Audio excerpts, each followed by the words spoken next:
দিদি মারা যায়নি, বেঁচে আছে। রাতে কথা হয় তার সঙ্গে। পুলিশের সামনে বারবার এই কথাগুলি বলছিলেন পার্থ দে, যা শুনে ধন্দ আরো বাড়ছিল পুলিশের মনে। মৃত দিদির সঙ্গে কিভাবে কথা বলতেন পার্থ? এটা কি আদৌ সম্ভব?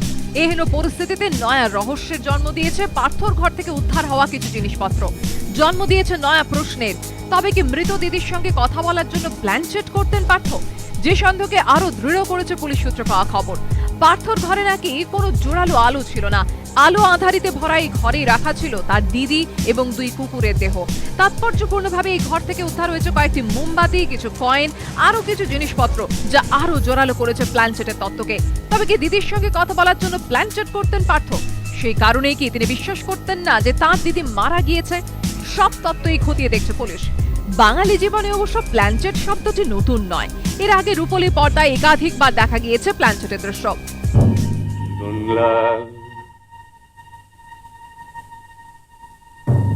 জীবনলাল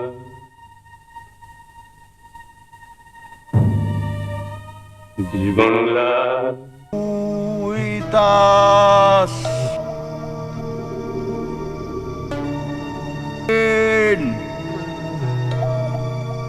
Thomas Godwin শুধু সত্যজিৎ রায় নয়, শোনা যায় একসময় রবীন্দ্রনাথ ঠাকুরের মাথাতেও নাকি চেপে বসেছিল প্ল্যানচেটের ভূত। নানাজনকে সঙ্গে নিয়ে প্ল্যানচেটে মাততেন তিনি। অমিতাভ চৌধুরী থেকে মনীন্দ্র কুমার ঘোষ, অনেকের কলমে উঠে এসেছে রবি ঠাকুরের প্ল্যানচেটের প্রসঙ্গ। সমী, তুই বল না, কে? সমীর মা? না, সমী। কেমন আছিস? আমি ছুটে এসেছি, খুব দূরে ছিলাম, যেন আরেকটা জগতে। কে যেন ডাকলো।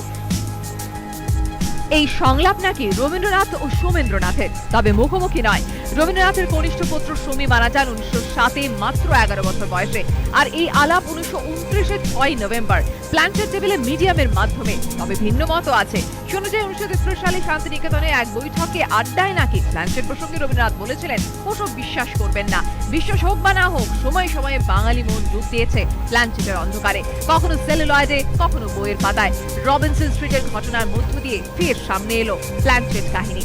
প্রকাশ সিনহা, কৃষ্ণেন্দু অধিকারী রিপোর্ট, এবিপি আনন্দ।